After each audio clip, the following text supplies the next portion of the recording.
TNI akui ada setoran uang judi terkait 3 polisi gugur saat grebek sabung ayam di Lampung.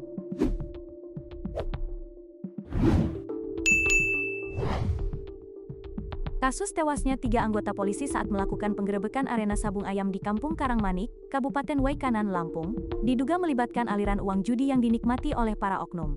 Hal itu ditegaskan langsung oleh Kapendam II, Sriwijaya, Kolonel Inf. Eko Syahputra Siregar, di Palembang, Sumatera Selatan. Sudah 1 tahun loh, bagi-bagi duit, judi sabung ayam.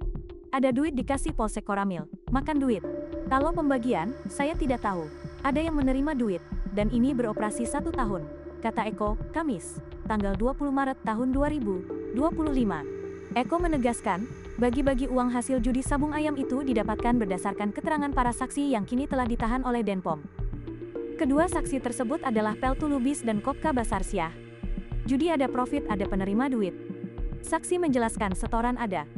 Kalau saksi ngomongnya gitu, ada duit, ada setoran ya ada, katanya.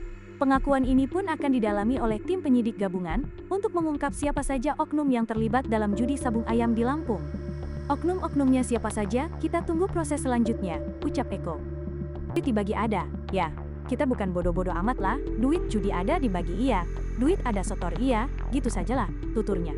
Sebagaimana diketahui, 3 polisi gugur saat menggerebek arena judi sabung ayam di Kampung Karangmanik, Kecamatan Negara Batin, Waikanan, Senin, tanggal 17 Maret tahun 2025, sore.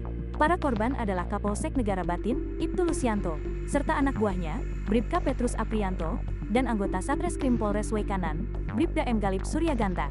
Mereka ditembak mati oleh 2 oknum TNI AD, yakni Kopka Basarsyah, selaku anggota Subramil Negara Batin, dan Peltu Lubis selaku dan Subramil Negara Batin. Adapun jenazah para korban kemudian dievakuasi ke RS Bayangkara Polda Lampung di Bandar Lampung untuk diautopsi.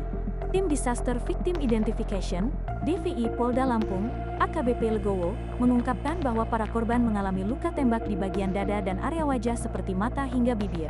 Untuk AKP Anumerta Lusianto yang merupakan Kapolsek Negara Batin, ditembak pada bagian depan, karena terdapat lubang bekas peluru dari arah depan di dada kanan. Dan saat dilakukan autopsi proyektil, ada di rongga dada sebelah kiri, ujar Legowo di RS Bayangkara Selasa, tanggal 18 Maret tahun 2025. Sedangkan pada jasad Aibda Anumerta Petrus Aprianto, ditemukan bekas lubang luka peluru dengan arah tembak dari depan.